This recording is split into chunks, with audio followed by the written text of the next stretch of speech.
Hi, everyone. My name is Joey, and thank you for coming to our presentation. Matt, Tanner, Ray, and I will be discussing the Simplified 1040 form proposal that was proposed under the Trump administration. More specifically, why was it a reform far from being realized, and why major tax system stakeholders are anti-simplistic? With this in mind, our intended audience is not only accounting professionals, but it's also intended for all stakeholders of the taxation system. So without further ado, here's what our group will be discussing in today's presentation. We will start off the conversation with an overarching view of the complexity that arises in the U.S. federal income tax system. Next, we will actually go over the basics of Trump's proposal. Moreover, what was it and why did it fail? Then we will broaden the conversation to why has the tax system stayed constantly complex and who are the stakeholders of the tax system.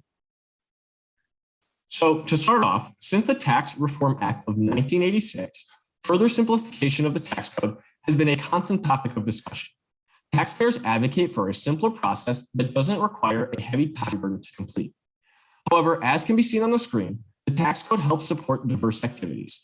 And with these diverse activities comes diverse benefits. The problem, as mentioned by Deloitte, is if a simpler process were to evolve, what tax benefits should be scrapped in return for increased simplicity and lower rates? In other words, the tax system wraps taxpayers up in this predicament. Would you rather have simplicity or more benefits? However, as it stands right now, there is no denying that the tax system is complex. As can be seen from the graphic on the right, the number of statutes, IRS regulations, and tax litigation is growing at a substantial rate year over year. Namely, the tax statutes set forth by Congress are almost 7,000 pages long. In addition, the net tax compliance burden for 2020 was $110, meaning it would have costed you $110 to file your taxes that year. So with these numbers in mind, it's clear that the tax system that is set forth in the United States is one that is definitely not easy. So what was Trump's proposal all about? So while in office, Trump wanted to simplify the Form 1040. What was most notable about his proposal was that he wanted to shorten the form down to the size of a postcard. Specifically, he wanted to eliminate the alternative minimum tax, eliminate all itemized deductions instead of two, double the current standard deduction across all filing types, and repeal the estate tax. In other words, he was trying to encourage taxpayers to take the standard deduction over their itemized deductions, which in theory would take less time to calculate and be more simplistic. However, Tanner is going to take over and explain why Trump's proposal didn't end up going through. Awesome. Thanks, Joey. Ultimately, this specific proposal was tabled indefinitely, and most aspects, such as the postcard, never came to fruition. However, there were new tax laws passed, which increased the standard deduction, simplifying the decision about whether or not to itemize or take the standard deduction for millions of taxpayers. Additionally, there were some changes to the alternative minimum tax, or AMT, as well, which now makes it less likely to impact taxpayers due to some changes in the phase-outs and tax rates. Additionally, on top of that, the IRS attempted new forms shown here, reducing the 1040 to 23 lines in 2018. However, this didn't really equate to any sort of simplification because all they did was take lines and move them elsewhere. In fact, they created 6 new schedules for the Form 1040. Although the overall 1040 itself was smaller and simpler, they didn't really make any difference in the process or complexity of filing your taxes. Now, let's talk a little bit about the stakeholders of the American tax system and their vested interest in any changes or simplifications to the tax code. There are 4 main stakeholders to consider. First is Congress, who ultimately creates the tax system, the taxpayers, who actually pay the taxes, additionally, the tax preparation softwares and public accounting firms who work with taxes and have a vested interest in keeping them complex. First, let's look at the legislature and what considerations they need to balance when considering simplifications to the tax code. The first main consideration is that this tax simplicity conflicts with public policy goals. And ultimately, the issue is not the complexity itself, but does the simplification provide value for the complexity it creates? Does it equate to a fairer system that's more efficient, but still provides for enforceability? Additionally, politics always comes into play in Congress. Political figures call for simplicity based on their constituent sentiments, who dislike the time burden that filing their taxes ultimately imposes.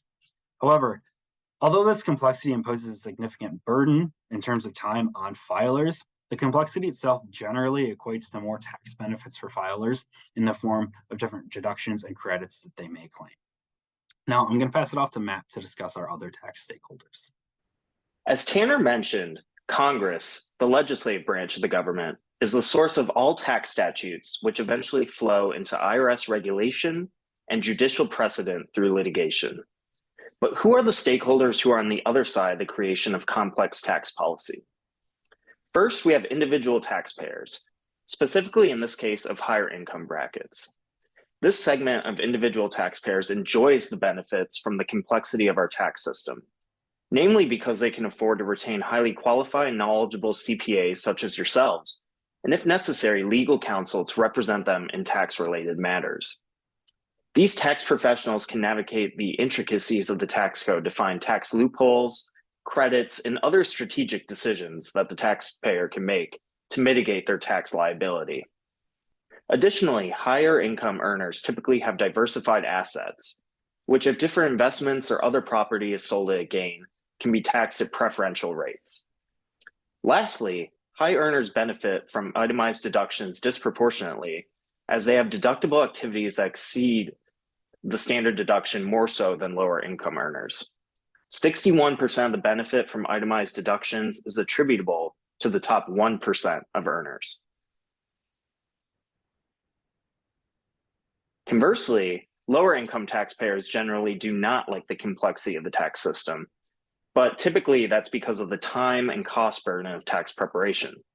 If they cannot afford to enlist a CPA or tax preparation software, they are left to manually fill out and mail in a Form 1040 to the IRS, along with corresponding schedules and other documentation, an often lengthy process. However, they are, generally speaking, not affected by the complex tax rules to the extent that higher income brackets are due to more limited asset diversification.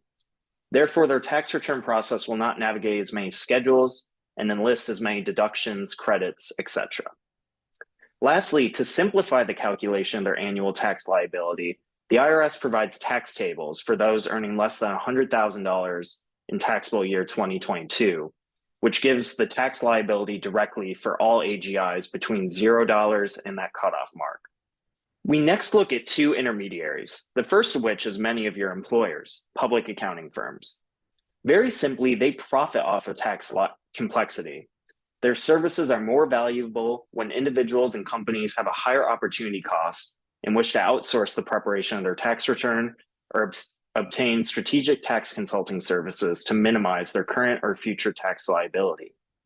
However, there is another way in which accounting firms support a complex tax system, through the revolving door. Many professionals, namely from Big Four firms, do tours of duty and leave the firm to work for the United States Treasury Department or other governmental agencies, helping to write the regulations that could benefit their former clients. But then after a few years, typically return to those firms, often to increase compensation and offer to join the partnership and loftier titles. The theme of complexity helps them to win business and create additional value for their clients through the revolving door. Last, we look at another intermediary, tax preparation software companies. As of 2019, nearly 40% of all US taxpayers filed their returns online, with nearly 40 million people doing so just on TurboTax alone. Their stock prices have skyrocketed, as you can see below, due to their utility, and like accounting firms, the need for their services increases with the complexity of the tax system. There is no secret about this either. These companies, TurboTax in this case, have an anti-encroachment policy internally within their organizations, aimed to stop any government initiative that makes filing taxes easier. In conclusion, the creation of more and more tax statutes over time creates a waterfall effect, increasing the overall complexity of the federal income tax system here in the United States. And while this complexity has led to calls for simplification over time, exemplified by the Trump administration's 1040 postcard proposal, simplicity just isn't that simple to achieve and brings both technical barriers and stakeholder resentment. For some, complexity is a headache, but for most stakeholders, complexity of our tax system is an aid to fairness and economic development. And for some, it even drives their profit. But all in all, most stakeholders of the system are in favor of this complexity. Thank you so much for your attention to our presentation. We hope you enjoyed and hope you have a great day.